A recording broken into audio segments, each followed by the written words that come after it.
முள்ளங்கியை சாம்பாரில் போட்டு சாப்பிட்ருக்கோம். ஆனால் முள்ளங்கி சட்னி பண்ணி சாப்பிடுவோமா? அதுக்கு நான் ஒரு முள்ளங்கியை நல்லா துரும்பிக்கிறேன். துரும்பினதுக்கப்புறம் ஒரு பேனை சூடு பண்ணிக்கோங்க. அதில் கொஞ்சமாக எண்ணெயை ஊற்றி சூடு பண்ணிக்கோங்க.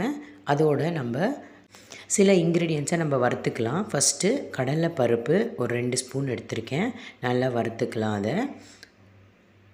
அதுக்கப்புறமா உளுந்து ஒரு ஸ்பூனு நல்லா வறுத்துக்கலாம். அதையும் எல்லாத்தையும் ஒரு பொன்னிறமாக வறுத்துக்கோங்க. இதோட ஒரு 5லேருந்து 6 காஞ்ச மிளகா காரத்துக்கு ஏற்ற மாதிரி உங்களுக்கு நீங்கள் அதை ஆட் பண்ணிக்கோங்க. அது எல்லாத்தையும் வறுத்ததுக்கப்புறமா கடைசியாக நான் வந்து ஒரு 5லேருந்து 6 பல் பூண்டு எடுத்திருக்கேன். நம்ம அதையும் இதோடு சேர்த்துக்கலாம். இப்போது கடைசியாக சேர்த்துக்கலாம். இது எல்லாத்தையும் வறுத்ததுக்கப்புறமா இப்போது இந்த ஸ்டேஜில் நான் பூண்டு சேர்த்துக்கிறேன். மீடியம் ஃப்ளேம் வச்சுக்கோங்க, இல்லைனா ரொம்ப தீஞ்சிச்சுன்னா டேஸ்ட் நல்லா இருக்காது.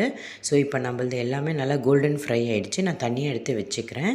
இன்னும் அதே பேனில் ஒரு 2 ஸ்பூன் எண்ணெய் ஊற்றி நம்ம துரும்பின முள்ளங்கியை இதில் நல்லா சேர்த்துட்டு நல்லா வறுத்துக்கலாம். அதையும் அதில் இருக்கிற கொஞ்சம் தண்ணி எல்லாம் கொஞ்சம் இதிலேயே வற்றிடும். ஸோ கொஞ்சம் ஒரு 2 to 5 மினிட்ஸ் வந்து கொஞ்சம் நல்லா வறுத்துட்டு ஒரே ஒரு ஆனியன் அதையும் அதோட சேர்த்துட்டு நல்லாத்தையும் வறுத்துக்கலாம். வறுத்ததுக்கப்புறம் நான் வந்து ஒரே ஒரு பத்த தேங்காவை துரும்பி எடுத்திருக்கேன். ஸோ அதை இதில் ஆட் பண்ணிவிட்டு கொஞ்சமாக கொத்தமல்லி இது எல்லாத்தையும் நம்ம நல்லா ஒன்றா சேர்த்து வறுத்துக்கலாம். இது எல்லாத்தையும் வந்து கொஞ்சமாக நீங்கள் வறுத்ததுக்கப்புறம் நம்ம ஆல்ரெடி வறுத்து வச்சுருந்தோம் இல்லையா, கடலைப்பருப்பு, உளுந்து இது எல்லாத்தையும் இதோட நம்ம ஆட் பண்ணிக்கலாம். இதோட நான் இந்த சட்னி அரைக்கிறதுக்கு ஒரு சின்ன பீஸ் ஆஃப் புளி எடுத்திருக்கேன். அதையும் நான் இதோட ஆட் பண்ணிவிட்டு மொத்தமாக நம்ம இப்போ இந்த ஸ்டேஜில் அரைச்சிடலாம். நல்லா பேஸ்ட்டாக அரைச்சிடுங்க. புளி மறந்துடாதீங்க. ஒரு சின்ன பீஸ் துண்டு புளியை ஆட் பண்ணி அரைச்சிட்டு நீங்கள் அதுக்கப்புறம் கடைசியாக உப்பு போட்டுக்கோங்க. இப்போ நான் இதில் தாளிச்சியும் கொட்டிட்டேன். நம்ம முள்ளங்கி சட்னி தயாராகிடுச்சு.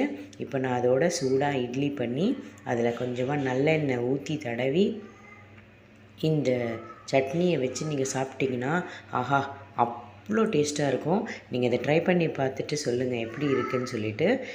ரொம்ப டேஸ்ட்டாக இருக்கும்.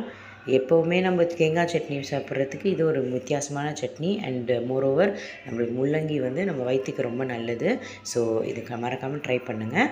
And please subscribe the channel. Okay.